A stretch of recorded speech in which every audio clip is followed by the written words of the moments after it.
may be seated.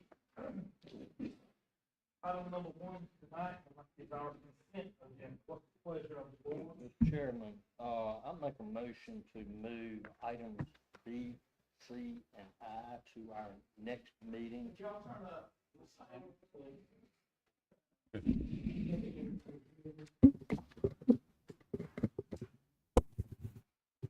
Mr. Chairman, I make a motion to move items B, C, and I to our next meeting due to some feedback from the public. I want to hear more from the public before I can make a decision on that. Maybe we can make a few changes.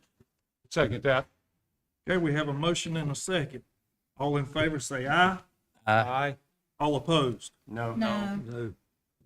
Motion fails.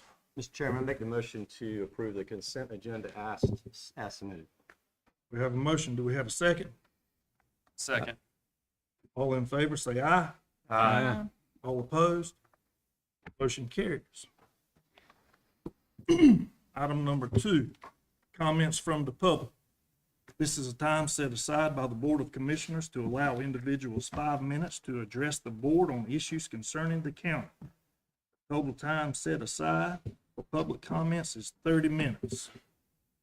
When I call your name, if you'll come forward and state your name and address for the clerk, and we'll get started. Miss Rosemary Champion.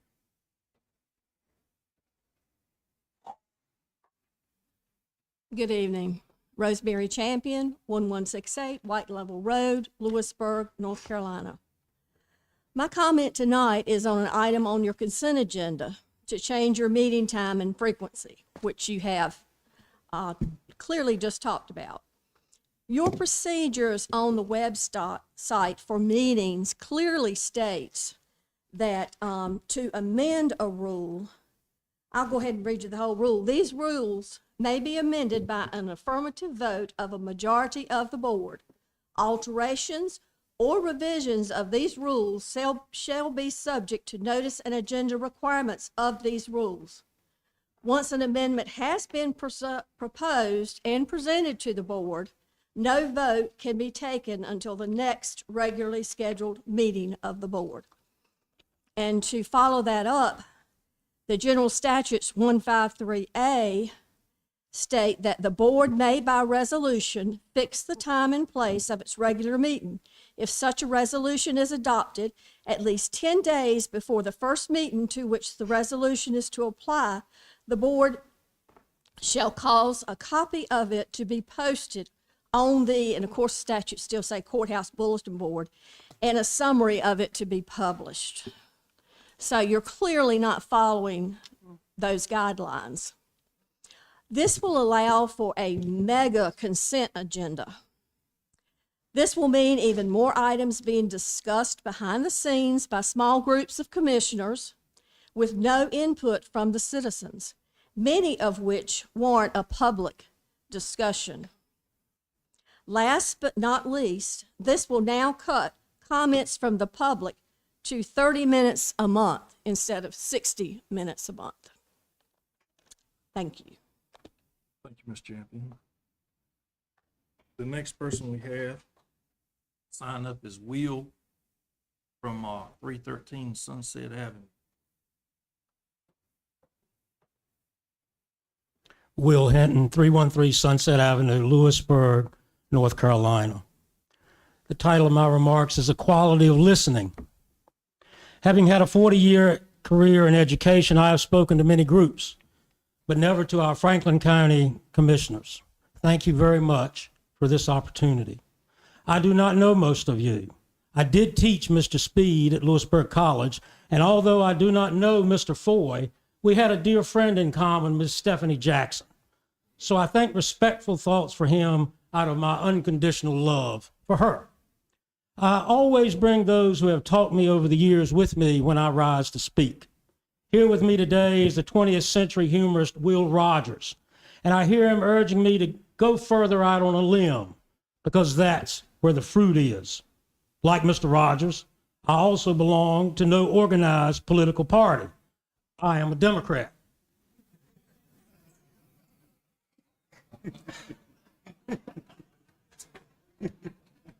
Although I was a professor of art, the main lesson I taught in my classes for 80 semesters was tolerance.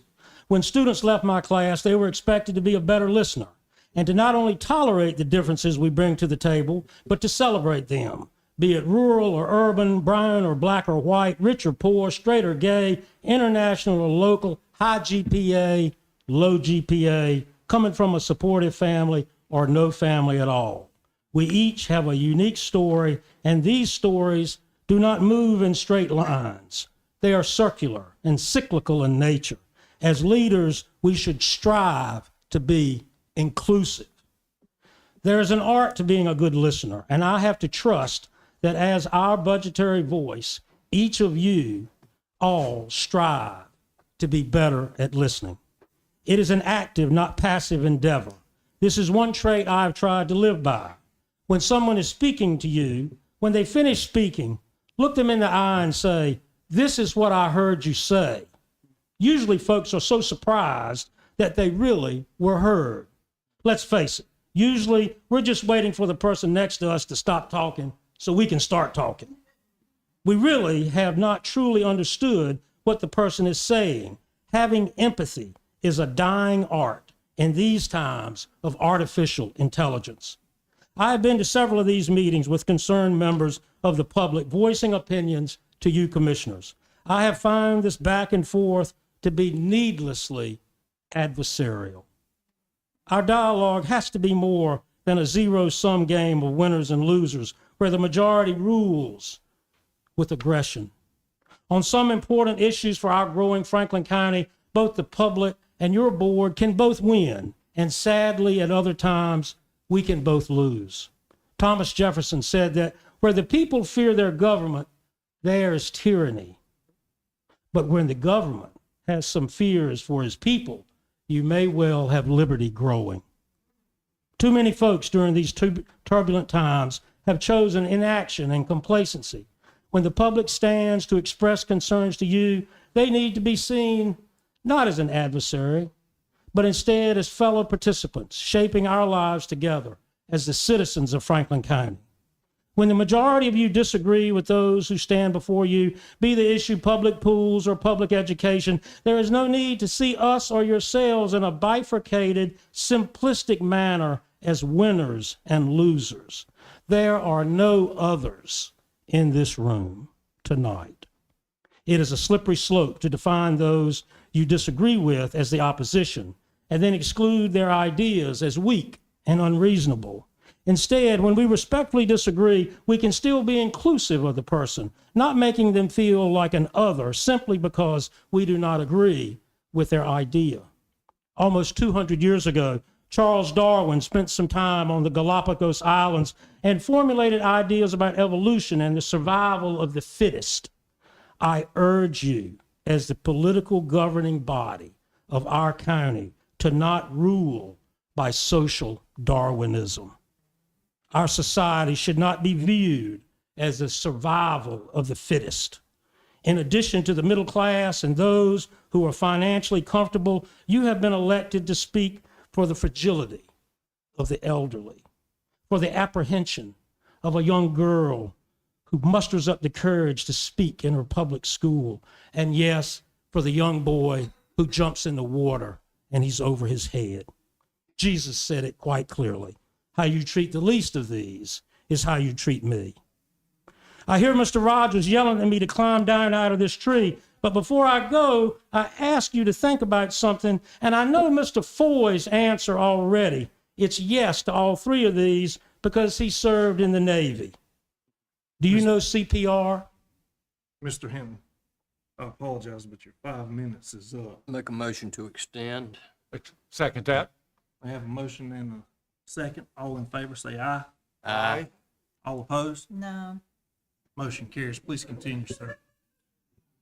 If you come up behind someone in a restaurant and they're choking, do you know the Heimlich maneuver? Can you swim? Everyone deserves to have these skills. Isn't it worth the cost to be both kinder and safer? Thank you. Thank you.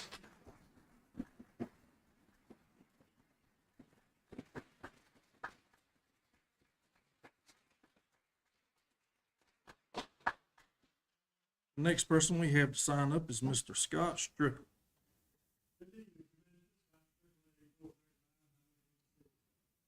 I'm proud to come in here tonight and tell you, I told you about my people going to test. Well, 3 went to test, 1 failed, but 2 passed. But that's okay, I got him signed back up next week. So he's gonna get it. But my group has been busy this month. We helped the hospital out with the 5K run and the 1K run and the little children running, along with Mr. Speed playing the DJs, and it was a thrill to work along with the police department doing traffic control and safety. It just, watching those kids, it was everything. And that's what we're here to do, is to help our community do. The other thing I want to talk to you about, most of you, some of you ain't received it yet. We're going to try to have a golf tournament on September 27th. And that helps us buy equipment to do what we need to do when we're out here on these hot days and stuff.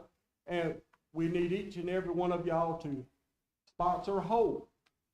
And that includes you too, Mr. Interim Mayor. We were lucky to get a Saturday at the river, and they're working with us. I've had some great help along the way of getting hole sponsors and getting teams. Mr. Shriver talked to Vance Scramble today, and they're gonna work with him. So we're making some progress. And so anything y'all can do to get teams to do this, we need you, because this is what we do. And we're out there from 7 o'clock in the morning to 5 the other day. I mean, it was great, but that's what we do, and that's what we sign up to do, is being a volunteer. And even in the fire service, sometimes volunteers have to stay longer than that. But we can go and help them with the water rehab and stuff. So it's worth the cost. But if y'all want to play, come on out. Come, we're here. Thank y'all. Thank you, Mr. Strickle.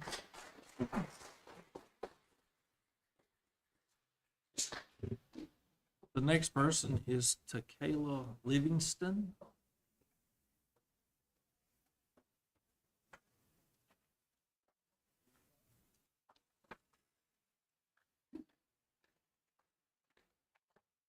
Hey, how you doing?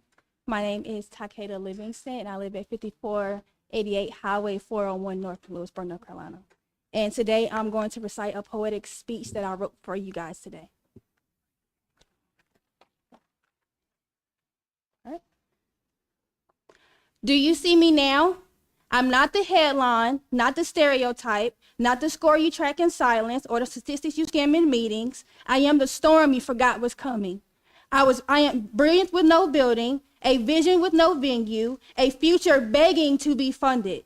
You've paved new parks, you've built new courts, you've carved out spaces for pets to play, but what about me?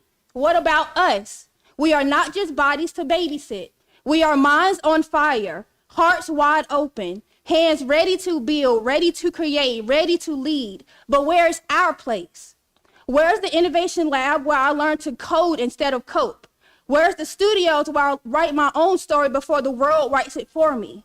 Where's the community centers that say I matter, not someday, not maybe, but now? Do you see me now? Dr. King marched so we could speak. Ella Baker organized so we could rise. Barack Obama believed so we could build. But what good is their sacrifice if we still sit unseen in your budget margins? You talk about economic development, but what is an economy without dreamers, without students, without seed planters and soul starters? Don't talk to us about recreation if we can't reimagine. Don't talk to us about growth if our roots are left to rot. We just don't want somewhere to go. We want somewhere to become. We want to build podcasts and prototypes, write songs and solve equations, learn trades and tell truths. We want to sit with entrepreneurs and artists and elders and say, teach me. Walk with me and let me rise. Because we are tired of being seen as problems. We are the solution. Waiting for you to look up and realize it. So again, I'll ask, do you see me now? Do you see the genius in my grace? The questions in my silence? The hunger in my spirit? Because if you do, then act like it. Fund us. build us, believe in us. Because if you don't, we will do it anyway. Without you, beside you, beyond you. Because at this moment, we are not asking, we are declaring. And when history looks back at this moment, they will say Franklin County rose because we refused to kneel. So, do you see me now? Thank you.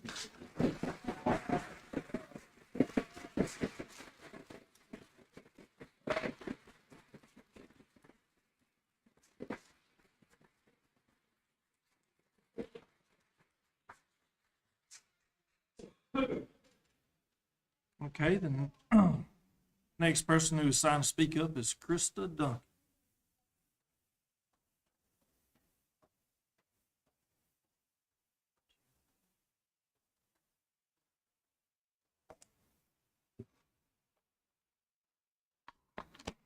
Good evening, Christa Duncan, 834 Duke Valentine Wynn Road in Lewisburg. My comments tonight fall on opposite ends of the spectrum, so let me start with something positive. I want to give credit to Commissioner Mark Speed for his support of this initiative and helping me get county approval for what is happening here in 2 days. I'm thrilled to announce that this Wednesday, June 4th, our animal shelter will be hosting a visit from two truly inspiring women, photographer Nancy Slattery and award-winning author Kara Achtberg. Together, they co-founded the nonprofit Who Will Let the Dogs Out. It's an organization committed to raising awareness and resources for homeless dogs and the people who tirelessly work on their behalf. In a nutshell, their mission is to shine a light on both the dogs in need and the heroes on the front lines, particularly in rural southern shelters like ours. They use photography, journalism, and storytelling to advocate for change. But they don't just highlight problems. They offer real, workable solutions. They share information about grants, programs, fundraising strategies, creative practices, and connect shelters with resources and each other. They also encourage citizen engagement through efforts like virtual volunteering, adopt a shelter campaigns, and youth education, helping communities see that everyone can be part of the solution. After touring our shelter on Wednesday, Nancy and Kara will meet with members of county leadership to offer ideas for improvements. Then from 7 to 9 p.m., they've graciously agreed to meet with the public, animal lovers, advocates, and anyone interested in being part of the solution. It's a unique opportunity to hear their stories, insights, and inspiration firsthand. The community meetup will take place at the Preserve at Lynch Creek, which is located in Kittrell on J.A. Rogers Road. I really encourage everyone to attend. Now, on the opposite end of the spectrum, I need to address some troubling issues about the continuing lack of transparency in our county government.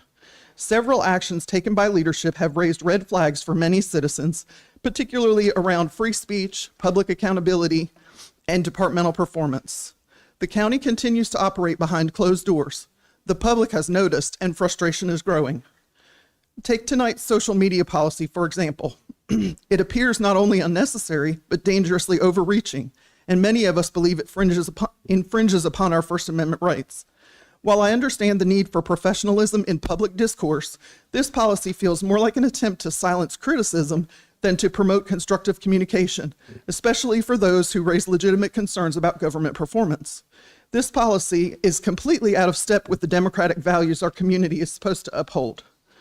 Equally disturbing is the county's ongoing mishandling of animal welfare issues and the mismanagement of the department as a whole. The public was promised improvements following the October 2024 change in leadership, but so far, things have continuously declined. Communication has worsened, transparency is severely lacking, and there's a disturbing unwillingness to engage with public or acknowledge concerns, despite years of advocacy from concerned citizens who want to help. Animal services staff seem indifferent and appear to lack any passion for the life-saving care our adoptable animals need. After 8 months of having our interim director, we still do not have a book of standard operating procedures for the shelter. We have no volunteer program. Animals are still leaving the shelter without being fixed, which begs the question, what happened to the money allocated for spay and neuter programs? Despite now being fully staffed, we have not seen any increase in adoption hours or any effort to host off-site adoption events. Why does the shelter suddenly refuse to give credit by announcing the names of the rescues that pull animals to safety through their foster programs? All these questions and many more, and yet there is little acknowledgement, let alone action, from those in charge. If this was the performance of a department manager in a private company instead of a governmental unit, I hazard a guess that such a person would have already found himself unemployed. And another question, why hasn't the county ever advertised for the position of a permanent shelter director? Could leaders actually be contemplating making the interim a permanent fixture with this lack of progress? The upcoming visit by Who Will Let the Dogs Out should have been a chance for the county to show that it's open to support, progress, and collaboration. I personally sent three emails asking that the county issue a press release announcing this exciting and meaningful visit. After no response, I was finally told, "We are not looking to do a press release at this time." Well, why not? This was a perfect chance to highlight something positive, to show community engagement and demonstrate that our leadership is open to collaboration and improvement. Instead, we got silence, and that silence speaks volumes. Make a motion, we extend our session. Second. Have a motion and a second. All in favor, say aye. Aye. All opposed? No. I'm sorry, Ms. Duncan. The motion failed. Time is up. Thank you.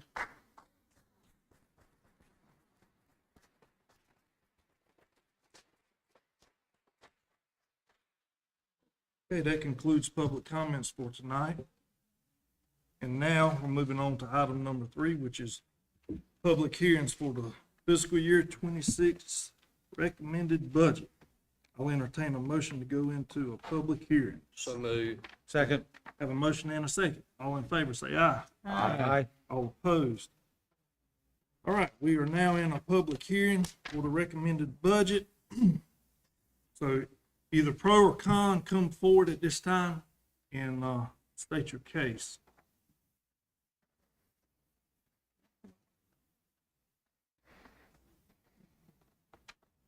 Good evening.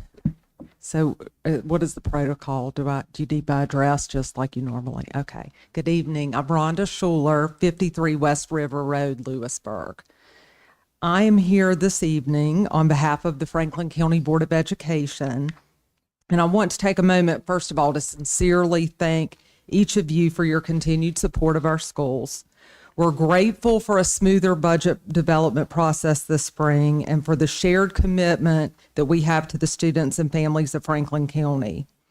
We appreciate the county manager's recommendation for the 25-26 fiscal year, which supports our requested operating expenses and includes a mutually agreed upon adjustment to our capital outlay request. The approach represents not just a budget decision, but a partnership, a shared understanding that we will work side by side throughout the year to meet the evolving needs of our facilities and our school communities. This year, we've seen success with that collaborative approach. With your leadership, over $3.8 million in additional capital funding has been invested beyond the original allocation. Projects like the new chiller at Terrell Lane Middle School, the roofing and window replacement at Franklinton Middle, $200,000 of which is part of your budget amendment this evening, and ARPA-funded HVAC upgrades across the district are all tangible signs of what we can accomplish when we work together. But as you know, our work isn't done. The needs of our schools don't stop with the adoption of a budget, and neither can our collaboration. Our facilities face ongoing challenges, and we will continue to rely on your partnership and support to address those needs as they arise. Whether it's through emergency repairs, unforeseen upgrades, or long-term planning, our students are counting on all of us to ensure that our learning environments are safe, modern, and conducive to success.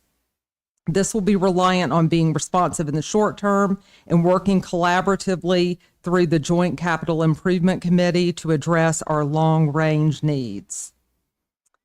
I also want to take the opportunity to thank everyone in our community who advocates for our schools and the students that we serve. The strength of our community is reflected in the support we receive from so many corners, and we are deeply appreciative of that.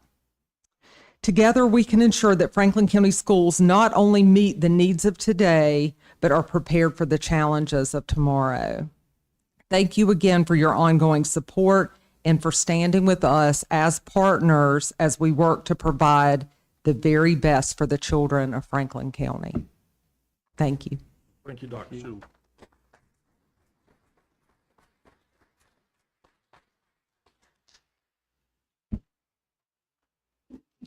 Rosemary Champion, 1168 White Level Road, Lewisburg, North Carolina. Continually cutting the school's request for capital funding. The request that is approved tonight was not the original request.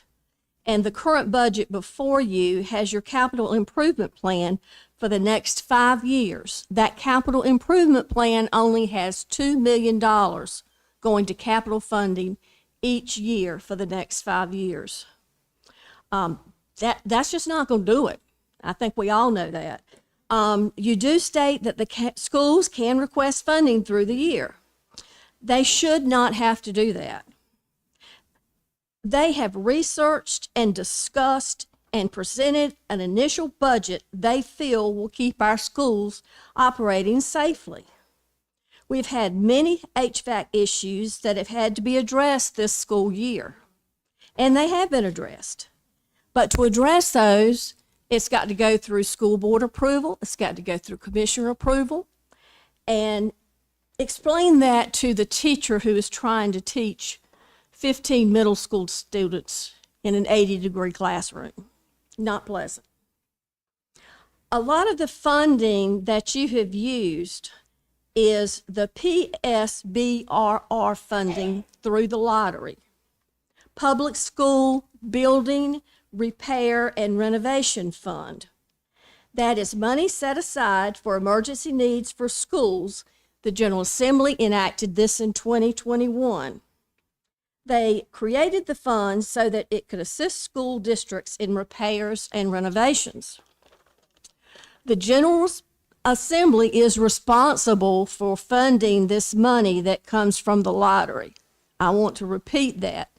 The General Assembly is responsible for funding this money that comes from the lottery. So it may or may not be here tomorrow. In my opinion, it is irresponsible budgeting to count on this fund. Right now, as of April 29th, the fund for Franklin County had $1.478 million in it, unallocated. That won't go very far. And $355,000 of it is allocated, so that's already been allocated toward projects. But the process of this, the school board has to go to the commissioners, ask for them to request it. It's got to have approval from both boards. They take applications until the 26th day of the month. After that, you go to the next month. The decisions will be made and the money will be funded on the 26th, and the check will not go out until the 1st of the next month. Again, explain that to the teacher and students in that 80-degree classroom.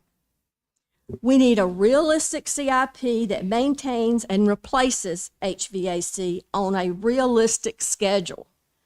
The board did that, the school board did that for you years ago, but it's totally been ignored. The school board has extensively researched and planned for this. To continually ignore their guidance and research is irresponsible. The general statute 153A, subsection B says construction or improvement by county. A county may construct, equip, expand, improve, renovate, or otherwise make available property for use by the school administration unit within the county. The local board of education shall be involved in the design, construction, equipping, expansion, improvement, or renovation of the property to the same extent as if the local board owned the property, which the Board of Commissions is the one that owns this property.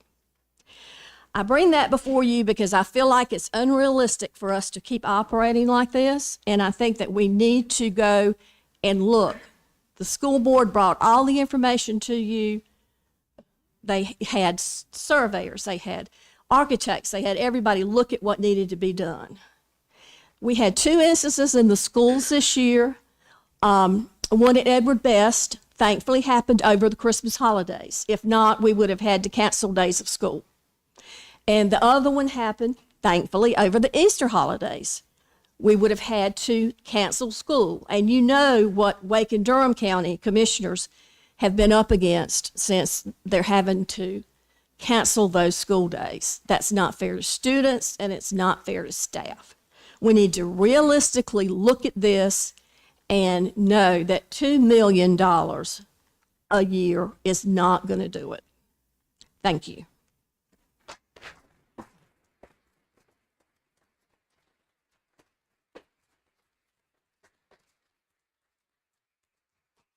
Good evening. Tammy Petraillo, 90 Tanager Farms Drive, Youngsville. So we're going to still talk some more school funding.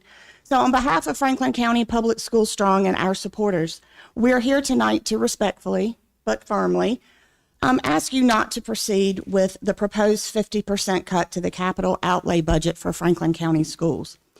As you know, in North Carolina, K-12 public education funding is a shared responsibility between the state and the counties. The state funds the daily operations, but counties like you, who bear the full responsibility for maintaining and improving school facilities. It is not the school board's responsibility or the superintendent's responsibility. Capital outlay funding is your responsibility alone. Every year, our school district presents a detailed and transparent budget request. We are fortunate to have a finance director like Quinley Coley, whose professionalism and clarity in outlining exactly where and how taxpayers' money will be spent helps ensure trust and accountability in the budgeting process. But year after year, the county consistently underfunds the capital outlay request, and this is deeply troubling. Back in 2020, a state-mandated facility needs survey revealed that the schools needed $70 million in repairs and upgrades over the next 10 years. Roofs, HVAC systems, electrical infrastructure, and a new Franklinton Elementary School were the big-ticket items. That equates to $7 million in capital outlay support over a 10-year period, if you did the math that way. Instead, the schools receive, on average, $1.4 million annually over the past decade, barely a fifth of what's required, forcing the district to patch, postpone, or in some cases, just abandon critical projects. This chronic underfunding has created a dangerous cycle. Delay leads to deterioration, deterioration leads to failure, and failure leads to more money. It's not fiscally responsible to do this. Worst yet, there seems to be no long-term plan from the county. Where's the plan for a new Franklinton Elementary School? Where's the roadmap to address the facility needs that have now ballooned to $100 million instead of the $70 million 5 years ago? We, your constituents and taxpayers, don't see any evidence that these urgent needs are being addressed or taken seriously. Like Dr. Scheler said, we would like a partnership with you guys, and we would like to see something being done to address these needs. Meanwhile, our aging HVAC systems are failing. Just this year, as you all well know, multiple schools experienced breakdowns in a matter of months, resulting in unsafe learning environments. Recently, some schools reached over 80 degrees in the classroom because I got pictures of their thermostats. While emergency funding was eventually provided, it came after the systems completely failed, after instructional time was lost, and after more damage was done to ceilings, floors, and infrastructure. That's not proactive governing. That's reactionary crisis management. And it's costing more, not less. And would you manage your personal properties this way?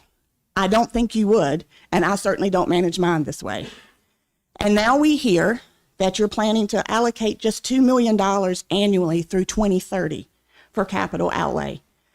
And with all due respect, that's not enough. No matter how you slice that budget pie, that number does not meet the $100 million needs and facility needs at the moment. Our schools should be able to address facility needs on the front end when it's most cost effective, not wait until systems fail, and then scramble for funding. Emergency funds should be used for unforeseen emergencies, not predictable, preventable infrastructure failures. So it's not just about dollars, it's about fulfilling a responsibility to our teachers, our staff, our students, and every taxpayer in Franklin County. We all expect safe, well-maintained schools. Our community deserves better, our children deserve better, and our educators deserve better.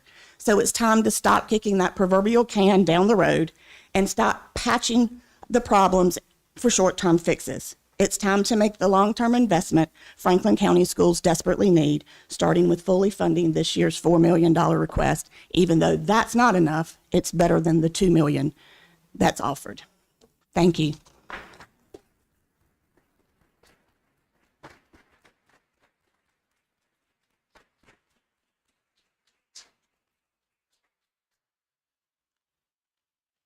My name is Darren Wilder. My address is 32 Wild Acres Drive, Franklinton, and I live in the Franklinton East District.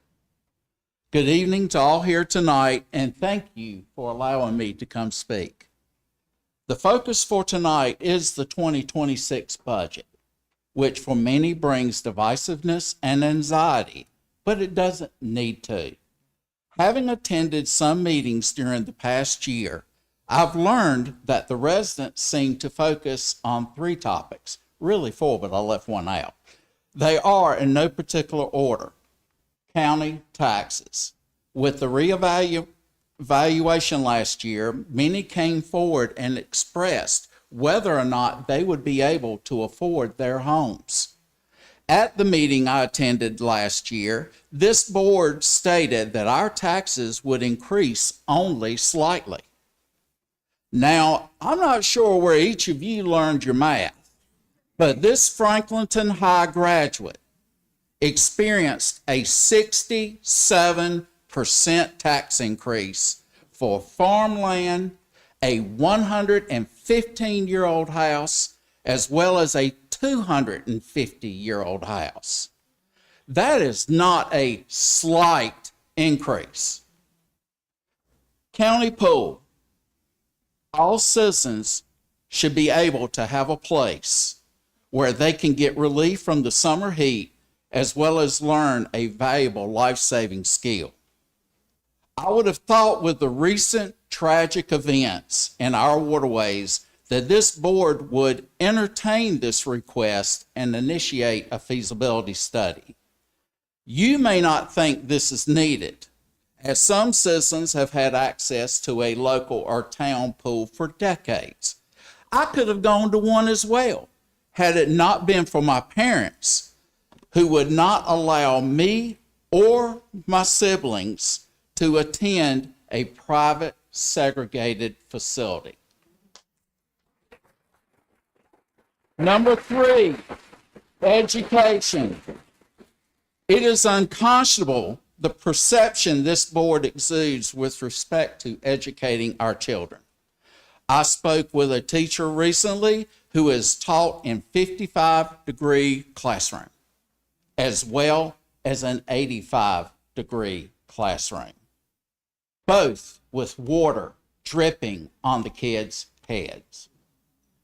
Seriously, this is how you treat the people that voted you into office? The citizens of this county need to know that you have a plan or direction that you intend to follow that represents not a party, but the wishes of your citizens. You also need to be accountable and transparent with your decisions and not hide behind smoke and mirrors or closed sessions.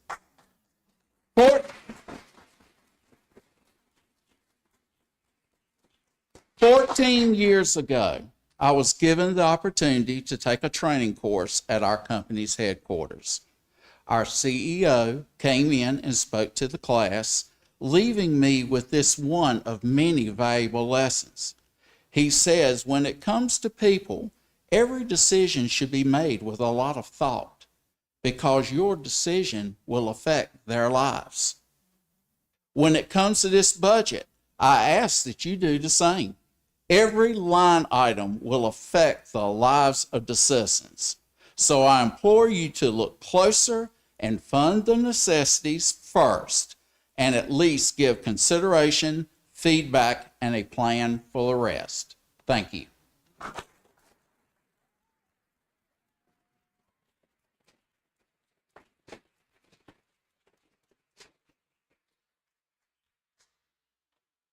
Hey again. So again, my name is Tada Livingston, and so I come before you today just not as an advocate, but as a concerned member and of this community. So what I'm doing is I'm proposing that Franklin County invest in a youth creation center and community pool, because the data shows that we can no longer afford to not do this. So this is a budget hearing, so let's talk about numbers. According to Franklin County's 2025 Community Health Needs Assessment, our juvenile detention admissions rate is 0.2 per 1,000 youth, far below the state's average of 1.56. At glance, that looks like progress, but if you look at the bigger picture, it's deeply concerning, and here's why. Our county's drug and medication overdose rate, death rate is 33.8 per 100,000, nearly equal to the state's rate of 38.3. That means our children are not ending up even in the detention center. They are dying before they even reach the juvenile detention center. And that's not the success, that's failure. And that's quite preventable failure. While we're opening up new tobacco shops and expanding ABC stores, we yet to open up a safe space for youth to have enrichment, wellness, and early intervention. That choice is costing lives and money. Mental health is also a key factor in this. Over 1 in 5 youth in Franklin County report symptoms of depression and anxiety, yet only 36% receive treatment. According to CDC, every $1 spent on prevention-based mental health care saves $4 to $7 in public costs. A center that combines recreation, social support, and embedded behavioral services pays for itself and reduce emergency care, Medicaid costs, and court intervention. Education is also at risk. Our graduation rate is 84.2%, trailing the state. Post-secondary credential attainment is far below the state's 2030 goal. My Future NC reports that high-quality after-school programs can increase graduation rates by 35%. Each dropout avoided saves taxpayers nearly $300,000 a year over a lifetime. And then let's talk about economic return. The National Recreation and Parks Association states that $1 invested in local recreation brings back $4 in local economic value. Through job creation, programming, sports tourism, and community partnerships, this facility will only strengthen, not strain our budget. So, commissioners, this is not about charity. This is about measurable return on investment, public health preservation, and economic vision. Investing in our youth is investing in Franklin County's future. And right now, the data shows that we are behind. So let's build something that saves lives, build legacy, and save money. Thank you.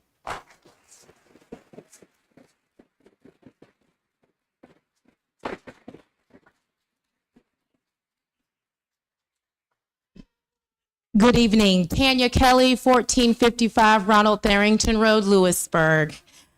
I'm here today with a heavy yet hopeful heart. Because while I was disappointed to hear the decision not to fund a Franklin County Public Pool and Community Center, you and I, all of us in this room, know that this story is not over. Yes, pools are expensive.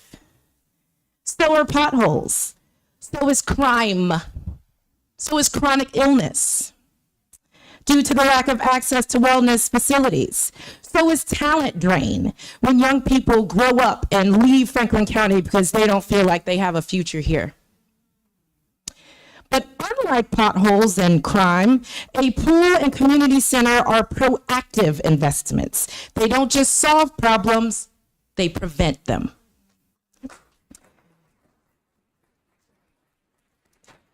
We're not just asking for a place to cool off in the summer, although let's be real, Franklin County summers make a compelling case for that alone. We're talking about building a community resilience center, a space that anchors physical health, job training, childcare, civic engagement, cultural programming, and economic development all under one roof. This isn't a luxury request. This is a lifeline. Imagine our seniors walking on an indoor track instead of along highway shoulders or going outside of the county. Imagine a single parent taking a free resume workshop while their kids are safely learning to swim. Imagine teens choosing an art class over aimlessly scrolling or worse. Imagine a place where all of Franklin County, east to west, young to old, can gather, grow, and belong. And let's be real. Private gyms, country clubs, and backyard pools don't serve everyone. If access to opportunity is only available to those who can afford it, then we're not building a community, we're building a gated one.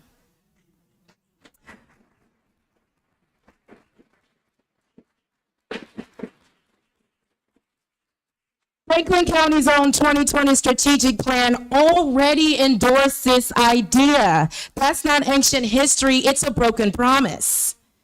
So what happens now?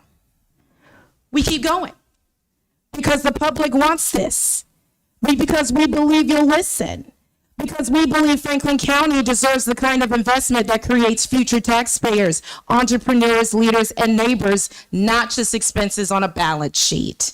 So to the commissioner, we're not done asking. And to the public watching this, keep showing up, keep sharing posts, keep raising your voices. And let's not just float this idea, let's make waves.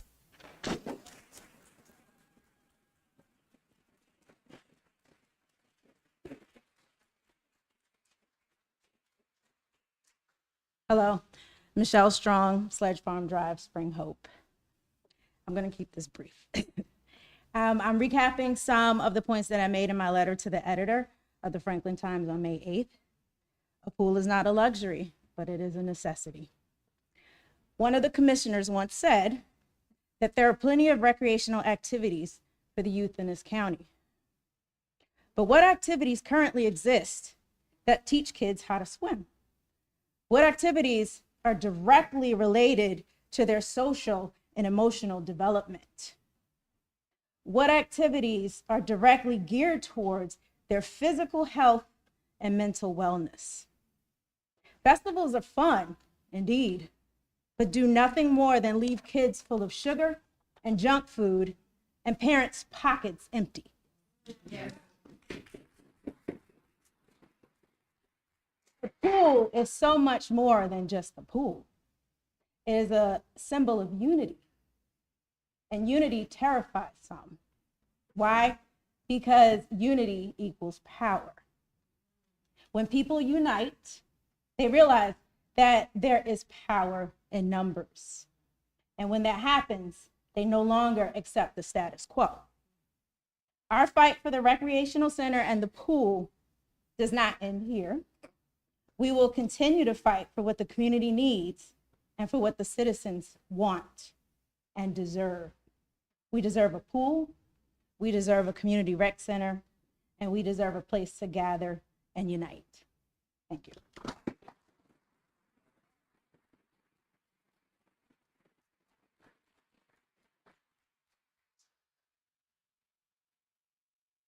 Would anyone else like to speak?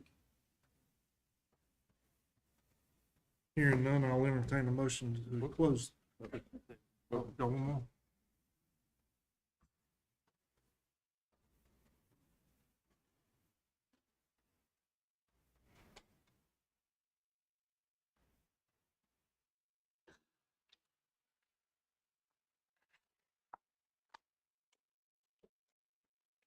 Wanted to make sure that all the educational folks had an opportunity to speak first. My name is Tom Cotter. I live at 295 Patty Lane, Stevens Glen in Youngsville. I was here a year ago to share my concern. However, With a degree in the field of education, I decided not to compete with the many in attendance voicing important concerns regarding school funding. Plus, that meeting was running well past my bedtime. My concern relates to the residential low-volume water and sewer rates. More specifically, the increases for those rates in the 25-26 proposed budget. In short, I believe the proposed 9.5% rate increases, in addition to the past 4 increases, are egregious. It is my understanding that these increases, beginning with the 21-22 budget, are based on a rate study conducted by First Tryon, a rate consultant. Stated increases are as follows: 12% for 21-22, 12% for 22-23, 12% for 23-24, 11.5% for 24-25, and oh, a break, only 9.5% for the proposed 25-26 budget. Totaled individually, that's 56% over 5 years. However, because each year's increase is in addition to the increase or increases of previous years, this is actually a compounded increase of nearly 75%, or an average increase of nearly 15% per year. For those of us on a fixed or relatively fixed income, this is a pretty tough drink to swallow, and an even more difficult flush that follows. At this time last year, I don't believe there were any commissioners that were also customers of the Public Utilities Department. I could be wrong, but that was my understanding. I'm not certain if that has changed since November of 2024. Either way, those of us held to these increases have been, in my mind, underrepresented at best. While I don't have a copy of the First Tryon report, I do have a copy of the Water and Wastewater System Development Fee Study prepared and delivered to the commissioners last year. From the report provided last year, on page 39, there is a comparison analysis of system development fees, SDFs, showing the fees of many neighboring utility providers. I believe this chart was pivotal in your decision to adopt the new SDFs, as suggested by Willdan Financial. I am asking this evening that you pause the water and sewer rate increases for 25-26 and conduct a similar analysis of the water and sewer rates for neighboring utility providers. I believe such information will be very telling as we move forward. I also believe this information will be very valuable for developers and builders as the county continues to expand. These rates are an important component in our competitiveness in this regard. Thank you for your time. Thank you for your consideration.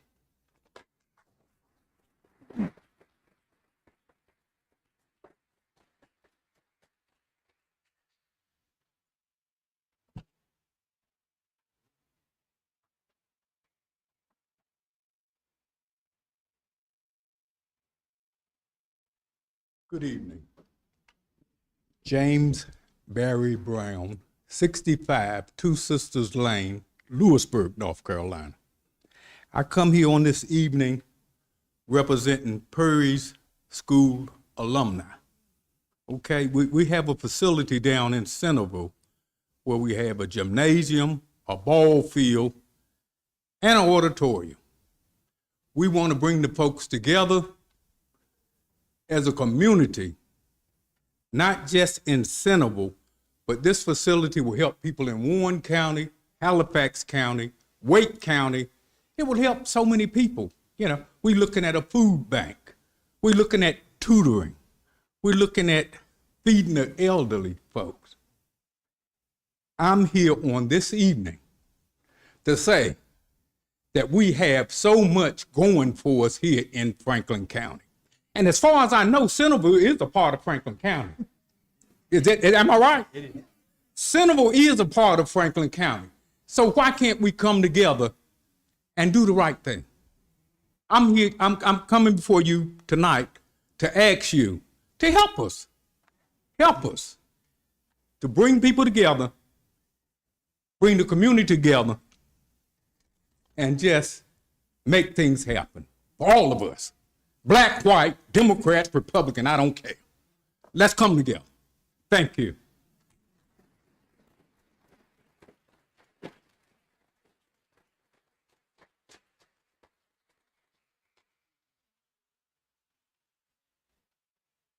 Anyone else? Would anyone else like to speak? I'll entertain a motion to close the public hearing. Move. We have a motion and a second. All in favor, say aye. Aye. All opposed? Motion carries. Now, the action requested for us is to conduct the public hearing, which we have just done, and consider approval. What's the pleasure of the board?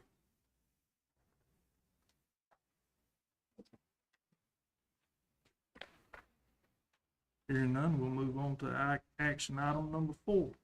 Substance use and mental health advocacy response team update.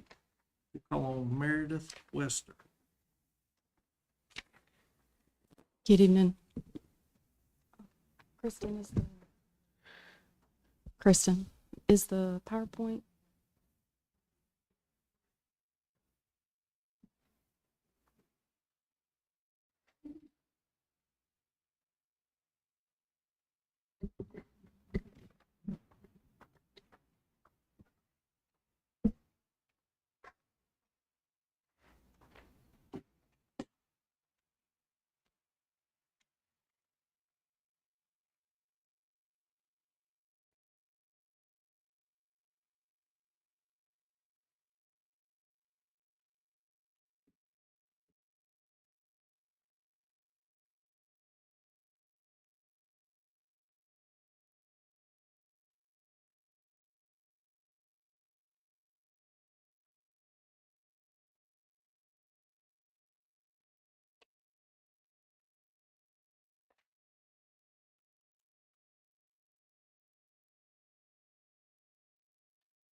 Good evening.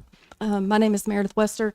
I'm the Director of Programs for the Franklin County Sheriff's Office. I was brought on by the county in March of 2024 to manage the opioid settlement dollars that Franklin County received from the state of North Carolina through the lawsuit that was brought on by the Department of Justice and the state through, then at the time, Attorney General Josh Stein. So this presentation is a condensed version of updates from that point to the present.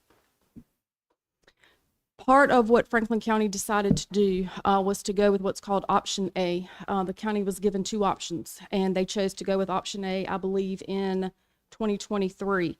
From that, staffing was allocated through that funding, and so the SMART team was established from that point on.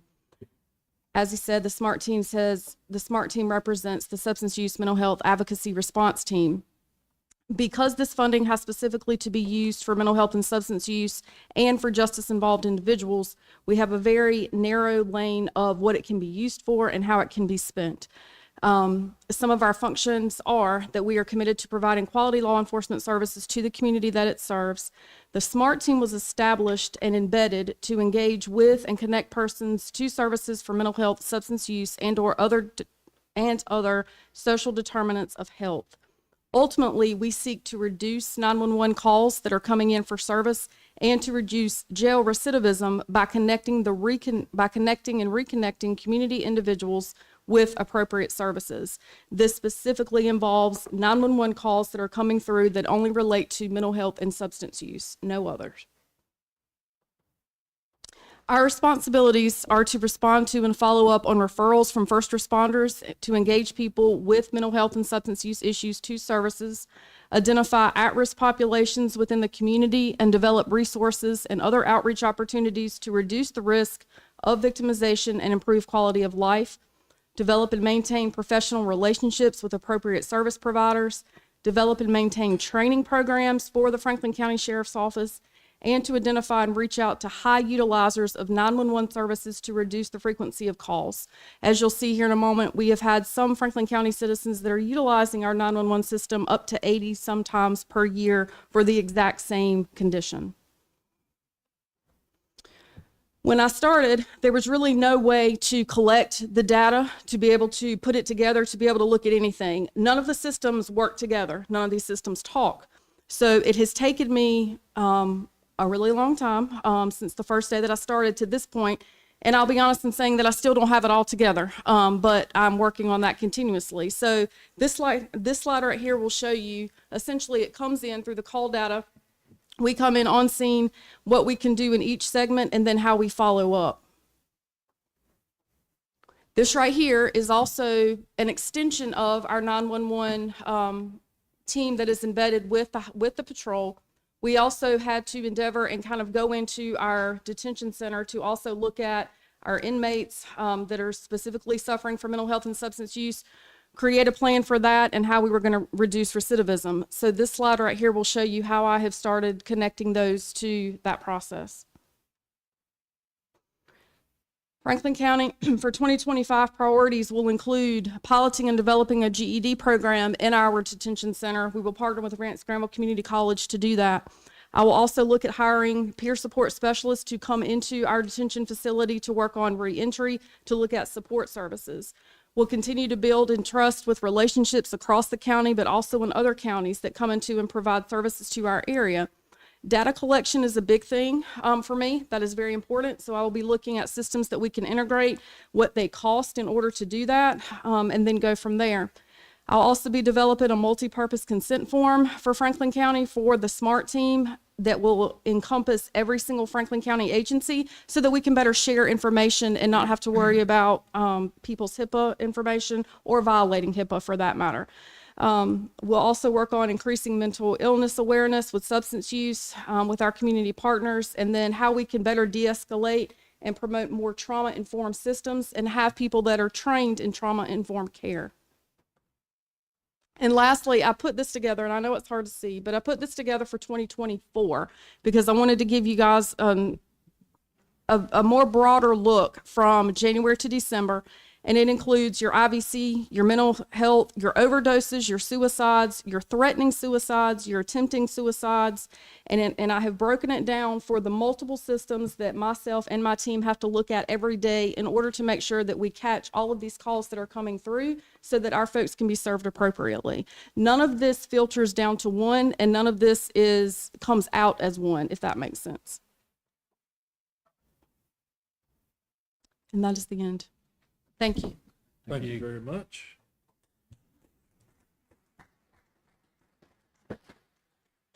Okay, that brings us to item number 5, board manager and clerk's comments.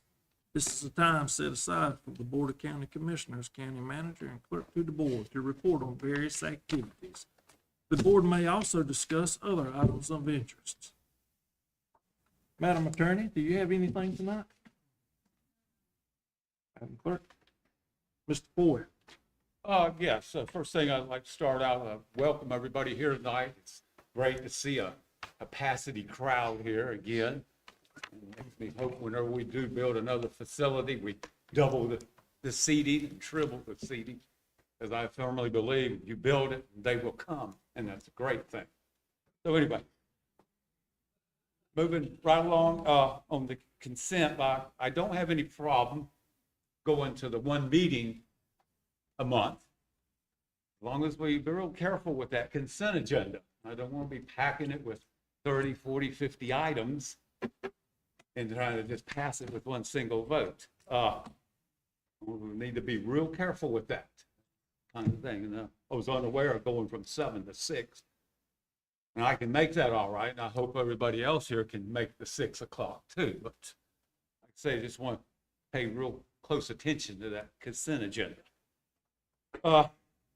In talking about taxes, tomorrow night, Tuesday night, Wednesday night, from 6 to 9, here in this room, we're having the Board of Equalization and Review.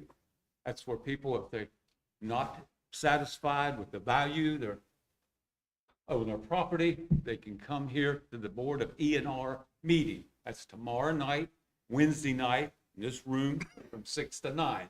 So if you haven't got it straight, come either of them nights. And another thing, we did do the spring day in the park back on the 20th of May.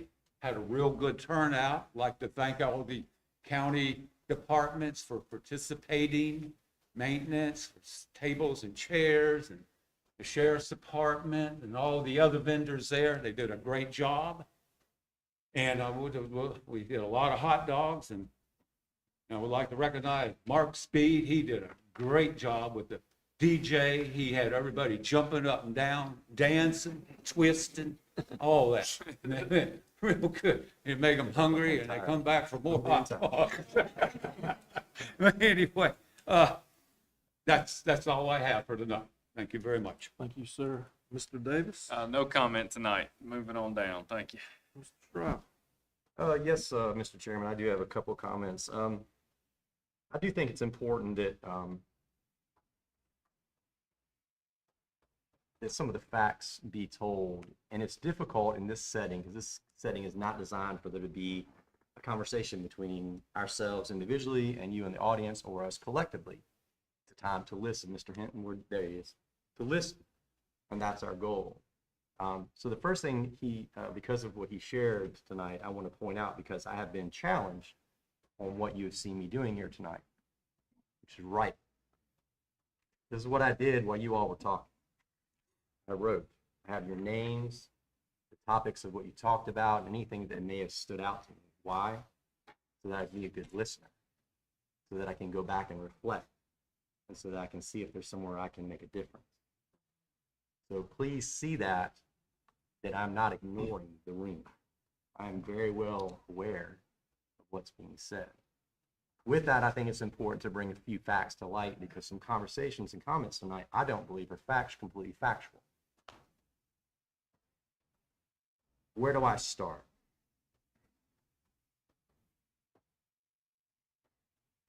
This room, in my opinion, is not where all business can be done. I can't get to know any one of you all in this setting. Personally, we can't begin to build a relationship in this setting. It's not how it's done. It's done sitting across the table or side by side in a chair. And I just think about this, I look around the room, there's people that I've done that with in this room. I just got a few grins. Thank you. Because that's how you make a community stronger. You sit down and talk, and you work through problems, and you find places to agree and align, and as Mr. Brown said, come together. The school system here tonight, the chief, Dr. Scheler, spoke first, and she speaks from a unified standpoint that she is happy to work together. She never said that she was upset or that she was disappointed about the proposed budget of this county. She inferred that she looked forward to working together, which means we meet more. We talk to each other. We call each other on the phone if something goes across our radar screen. But we don't bang drums. We don't send out nasty emails. We don't smite each other when we see each other in town and not speak. Many of you said, we have got to start working together. Mr. Brown, great comment as you walked away from the stage. I've said this sitting at this table for 8 years. Leave all that trash out in your car. We're neighbors and we're friends. You want to go to Raleigh sometime soon? Drop it off down there somewhere. You want to go to DC? Please take it with you. Because it does, in my opinion, in my heart, does zero good for us here at home. I do want to point out that there was $70 million defined in a capital improvement plan or strategic plan for the schools. I don't doubt that that's not true. $70 million is a This load of money. It's a dump truck load. But out of that 50 million, for those of y'all don't know, I'm a math mind. I do numbers, that's my thing. I can't spell Meredith, I had to look at it tonight. But numbers I can do. We need about $50 million, and I'm going to use round numbers. We need $50 million to replace the elementary school, which the school board has worked diligently the last at least 24 months to apply for grants from the state. We are not sitting by just waiting for this thing to fall in and figure out what we're going to do. Ms. Champion, you've been on the school board for multiple years. You know this is true. The school system has worked very hard to try and seek out money for this grant. But if you take 70 and you minus 50, it leaves you with 20. $20 million. 10 years, about 20 by 10, what do we get? $2 million. What are we funding the schools with capital funding right now? $2 million. We're going to put some of the facts on the table. Let's put them all on the table. This is how we work together. We don't work together creating illusion.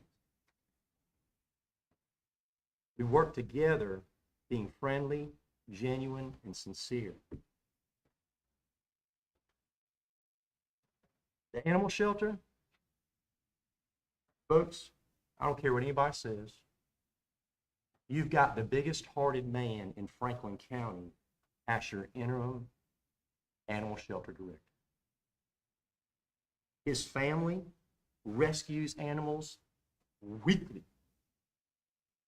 His wife is one of the strongest advocates for rescue out of that shelter. I have mended my mama's fence and built dog houses so she can rescue animals from our shelter. I've given her money for dog food because the rescues weren't able to do so. My family surname this year in February rescued a dog from that shelter. Do I need to come in here tonight and say that for people to believe that we care? Why can't we just assume that people care? Let's get past that piece and let's get to working together. But we're not going to get anywhere coming in here beating drums, banging, and making half accusations and half truths. Look, it's not worked. If you haven't noticed, it's not worked. And I don't know anywhere it does. It doesn't work under y'all's roofs at home with your family members and your spouses or your partners. It doesn't work with your neighbors. It sure as heck don't work with your mamas and your daddies if you're thankful enough for them to still be living. Why would it work in any other environment? Social media is tough. No one is taking away anyone's right to speak on social media because you have access to do your own social media. You can have your own page. You can say whatever you want to say. You can put up whatever you want to put up. That doesn't give us a right to say what we want to say on somebody else's notebook that they're writing. That's their notebook. That's their journal. That's where they're writing their life and their thoughts and their beliefs. That's theirs. Just as well as businesses are and nonprofits are. It's not fair. Water rates. I don't like them either. Tom, I see you back there. I'm going to publicly apologize for not completely fulfilling my obligation to you. Because I never got back to that man like I wanted to. But I know exactly where he lived. I knew exactly who he was when he stood up in the room. And I went, missed that one. Franklin County has one choice and one choice only for water, to pay more for it. It's just the bottom line, folks. You're not going to get it for free.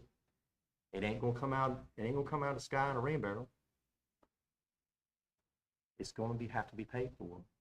Franklin County, for a long time, never increased their rates on their water, which is a mistake. Why?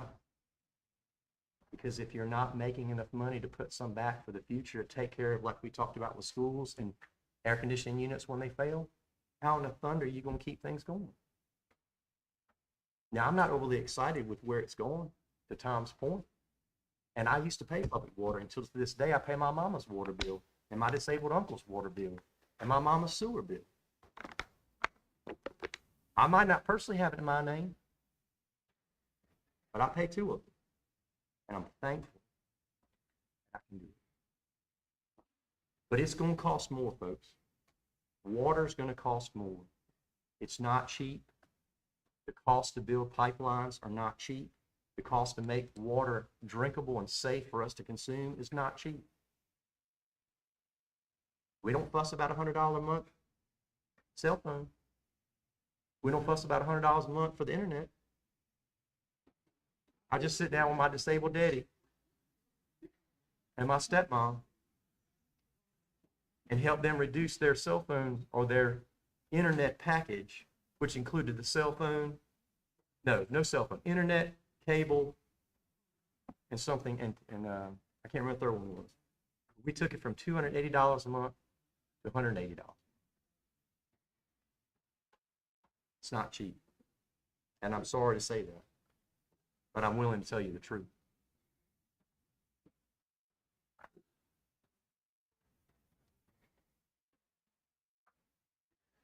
The Board of Equalization Review is correct. Commissioner Foy is correct. That is happening. It's happening this week in this room, tomorrow and the next day.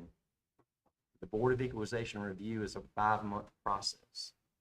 It starts in January when you get your tax bill. And on your tax bill, it tells you if you don't agree with this value, you need to contact these folks at this number at the county. And you can fill out an appeal that you don't agree with the value of what they say your property's worth. And then you get the chance to sit down and talk with staff, with someone at the tax office, to share with them your concerns and why you believe it's this. If they don't give you the answer you want, then you go on the list to come see this board, ask the Board of Equalization Review. And when we're in that capacity, we have the ability to adjust the value of your property.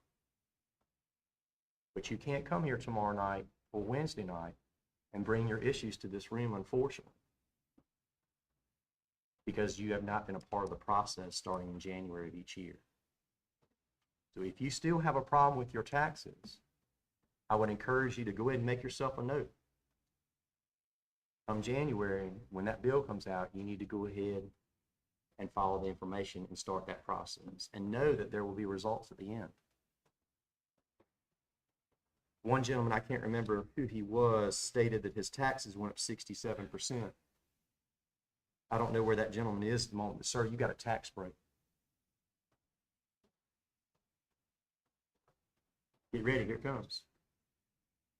When the county leveled the tax rate from 78.5 cents or whatever it was thereabouts to 50.5 cents, that adjustment was calculated based on 76.7% increase across the board, which means if you have a line at my pen that's 76%, everybody who was above it would end up paying a little bit more.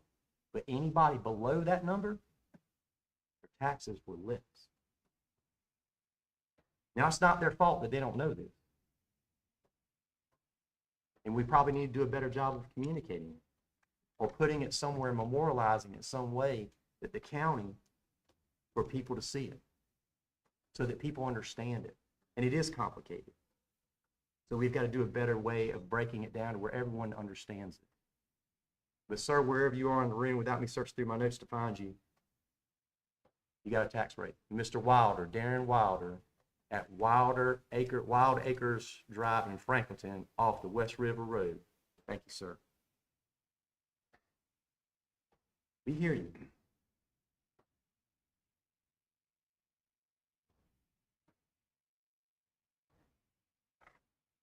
And I know this isn't going to surprise anybody, but I think I'm going to go ahead and be quiet now. Thank you for your time to listen. For those of you that stayed and didn't leave, thank you for sitting here together and hearing each other. This is where we start, folks. And this is how we walk together. Thank you. Commissioner May.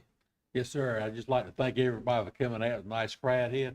And I also had some calls about these thermostats myself.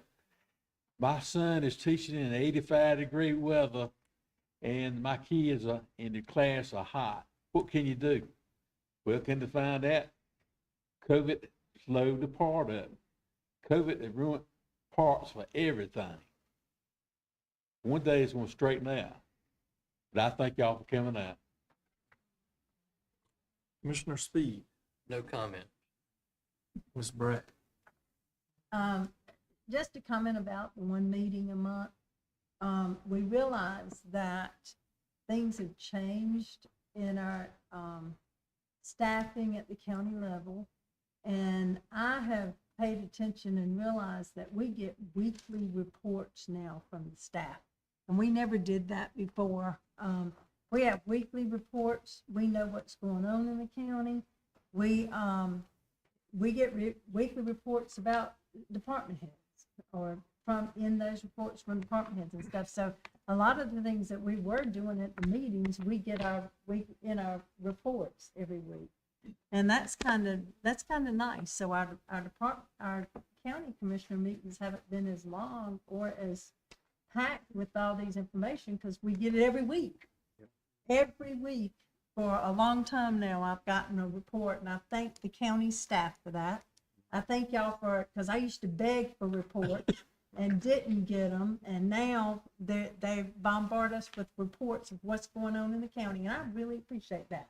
Thank you, Ryan, for spearheading that. I have attended meetings, of course. I was put on the hospital board for Mariah Parham, as y'all well know, and I've gone to Henderson. We meet every month at Mariah Parham, and I'm listening to them as their census is going up in the hospitals. That's here in Lewisburg and in Henderson, and their nursing staff is changing, because with COVID they lost all the employees, or they lost a bunch and all, and they have like 50 contract nurses now. But that's changing, because they've got 15 nurses coming in now that are not contract. So things are turning around with the hospital. One thing that I have requested for them to start at the next meeting is they give us a lump sum report of both the hospitals and the census and the numbers and all that stuff. I want numbers because I'm interested in Lewisburg Hospital, and I want the numbers from Lewisburg Hospital. What are we doing there? Are those numbers increasing? Are they decreasing? What's the staff looking like? What are we doing at the Lewisburg Hospital? So I've asked them to give me at our board meetings to break them out, and so that we can hear what's going on in the Lewisburg Hospital. That's part of that, represent Lewisburg in Franklin County. The thing Mariah Parham did this year, they did what they called badges for burgers. And so I don't know if they've done it before, but I know it at both the Henderson Hospital and the one here in Lewisburg, and I attended both events. They cooked burgers out on the grill and had all this food for anybody that had badges, like from the sheriff departments, the police departments, EMS, all those types of people. And they were really well attended. I got to meet a lot of people in Henderson at the badges, that I didn't. I knew some of them, surprisingly. Well, not surprisingly, but I did know some of them, and that was a lot of fun. And then we in Lewisburg, when we had that one, I probably knew all of them. We had lunch together, and I stayed for most of the whole time there. It was a good afternoon, so I thought that was a real good event. I attended, of course, the COG board meeting in Henderson also, because I'm on that board too, and I did go to Fun Day in the park. Harry, when I started Fun Day in the park, Nancy Sharon and I did it. How many years did we say ago? 34 years. 34 years ago, I started Fun Day in the park, and we had it for the whole time that I was there. And then it was continued on, and they've changed the name of it now, but it's the same event. Exact same event. And what they do at Fun Day is it's a state requirement that you have to do informational things to seniors.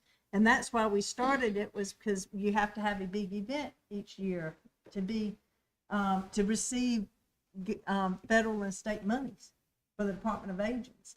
And so we started it back then, and we had, I want to say it was like 25. It's not vendors, but there's tents set up. And there was 25 this year tents set up from everything, from all the departments, the health department, social services, departments outside, insurance information. They're all, and everyone, they're not selling anything, but they're giving information about products for senior citizens and that they need to know about and things like that.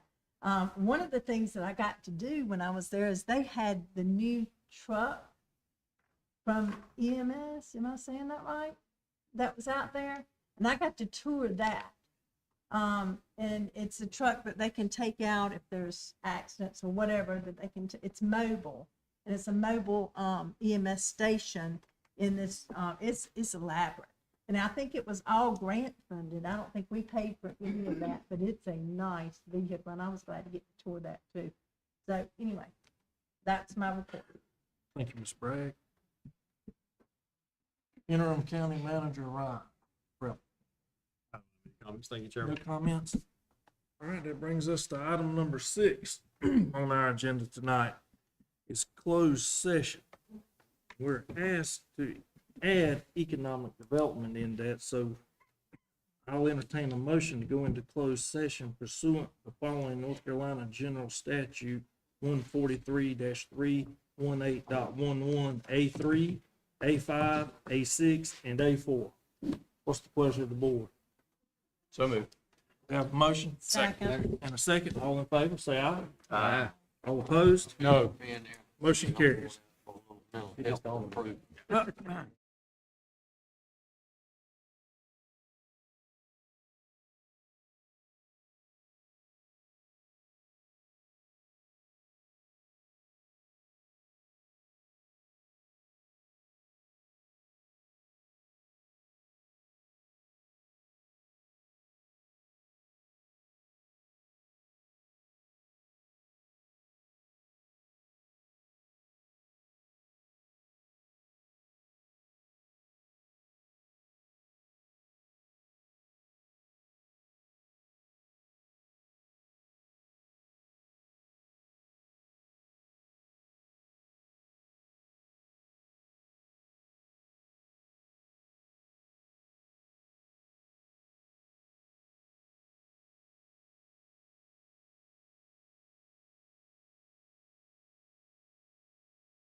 We have a motion. Do we have a second? Second. All in favor, say aye. Aye. Entertain a Motion to adjourn. All right. Second. Motion and second. All in favor? Aye. Motion carries.